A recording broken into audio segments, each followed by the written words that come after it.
From the depths of the underworld rose a villain unlike any other, not with a thunder or shadow, but with a blue fire and a salesman's grin. He's not just evil, he's entertaining, manipulative, and downright magnetic. This is the untold story of how Hades became Disney's most charismatic villain.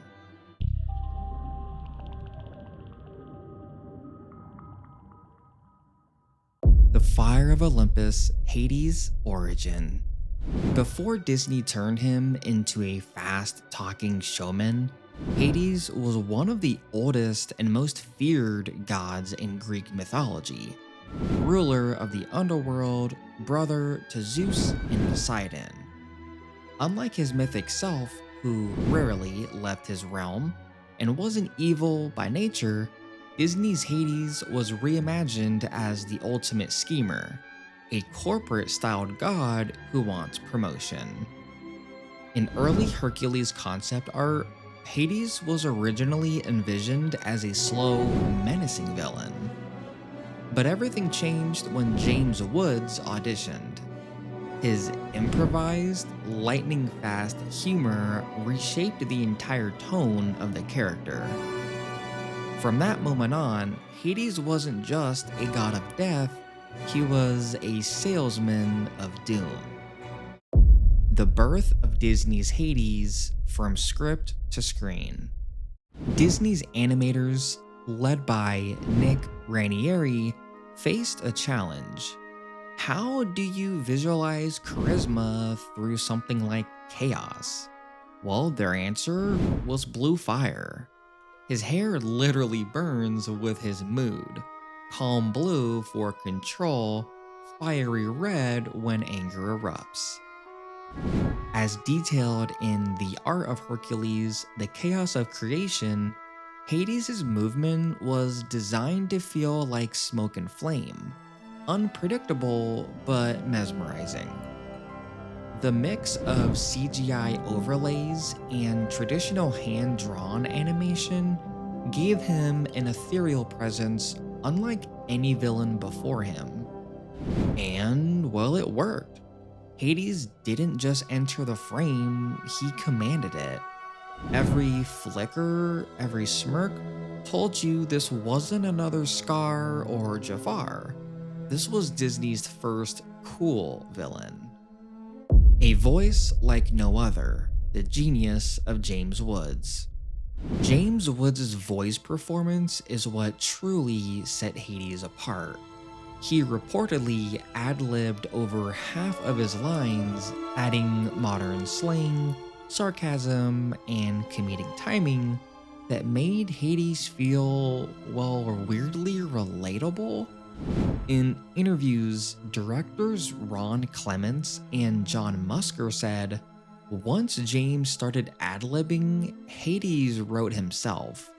That's why every quip, from name's Hades, Lord of the Dead, hi, how you doing, to guys, relax, it's only halftime, feels pretty natural. Compare that to villains like Ursula, who's more theatrical, dramatic, almost operatic in a way. Hades, instead, well, he's more like corporate chaos, the type to smile while setting your world on fire. The smooth talker of the underworld. Hades' charm lies in manipulation. He doesn't use brute force, he uses deals. For example, when he promises Meg her freedom in exchange for trapping Hercules, we see his brilliance as a villain, exploiting weakness through emotional contracts. And that's what makes him charismatic. He's not a monster, he's a negotiator. And his humor? Well, it's basically like his mask. Every sarcastic line hides a god who's insecure, frustrated, and jealous of Zeus's glory. Unlike Maleficent or Scar, who command fear, first Hades wins you over, then kinda burns you when you least expect it.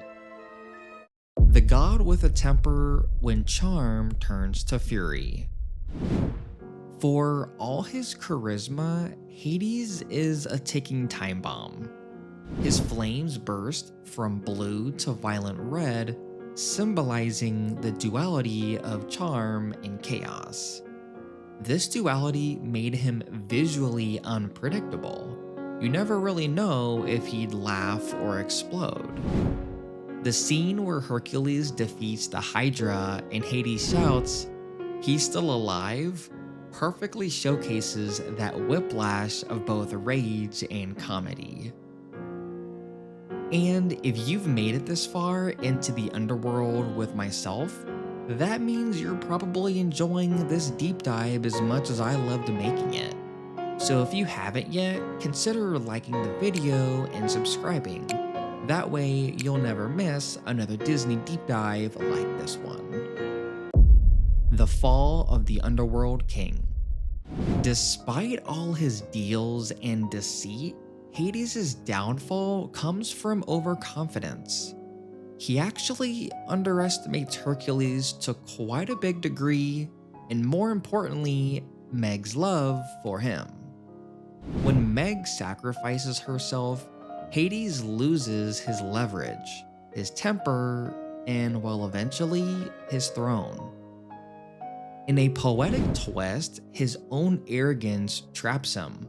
Well, literally, in the river Styx, where Scar falls from pride and Ursula drowns in her ambition. Hades' defeat is a classic case of talking yourself into a corner.